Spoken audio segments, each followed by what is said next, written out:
Welcome to Homework Lib. Hi.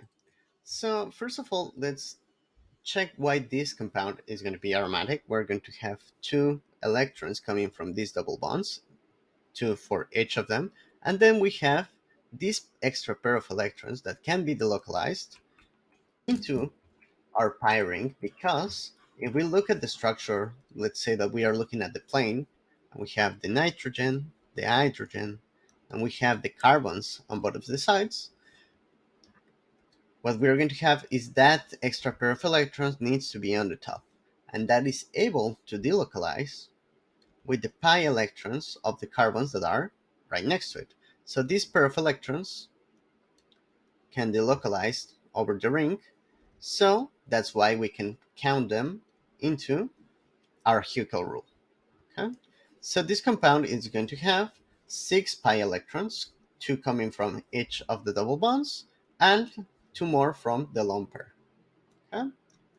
So with this,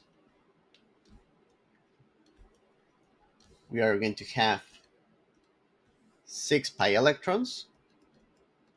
This is aromatic because it follows the 4n plus 2 rule. So with that out of the way, we can go ahead and look at the different resonance structures that we're going to have. First of all, remember to put down the different lone pairs that we're going to have on our nitrogens. The first possible resonance structure that we're going to be looking at is what happens when this pair of electrons goes over here. We are going to generate a double bond, and the extra pair that needs to go away from this section is going to go to the next nitrogen. So the resulting structure is going to be nitrogen, hydrogen. Here we're going to have a double bond. You need to realize that this nitrogen now is going to have 4 bonds, so it is going to be positive. This bond becomes a single bond, and here we're going to have a nitrogen with a negative charge. Okay, how does that look like? Well, we have the pair of electrons and an extra one, right? And over here we have a single bond. So this is a negatively charged nitrogen.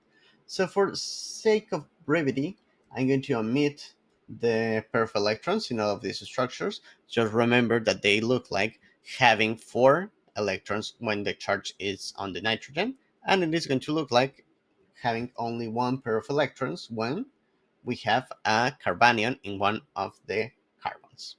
Okay, so the other possible structures that we're going to be able to have are this pair of electrons now is going to go into this middle position, which is going to cause a pair of electrons to go to one of the carbons. So the next resonance is going to be over here. I'm going to have an extra pair of electrons. This nitrogen is still going to be positive. Hydrogen, double bond, nitrogen. Let me redraw this one because it looks a little bit ugly. So it is going to look like this. This is the third resonance structure. Next up, we're going to have what is going to happen when that pair of electrons goes over here.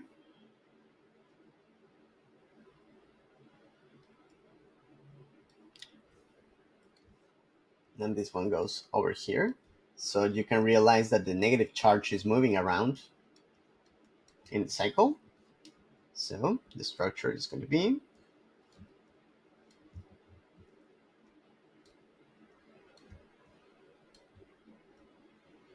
something like this. This is going to now be a double bond. The hydrogen is still here. This is still going to be a positive charge, but now the pair of electrons is on this position. Okay. And now the final one is this pair of electrons goes over here. So for that to happen, that extra pair needs to go to the carbon. So the final resonance structure is going to be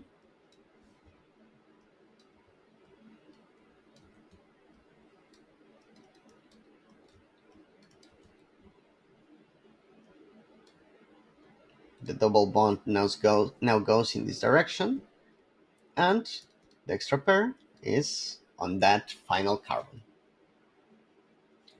And that would be all. Those are all of the possible resonance structures that we're going to have, the 5 of them. And you can recover the initial one, actually, just by taking away this pair of electrons, going over here, and that extra pair goes back to the nitrogen. And that allows us to return to the initial one. And that would be all. Thanks so much.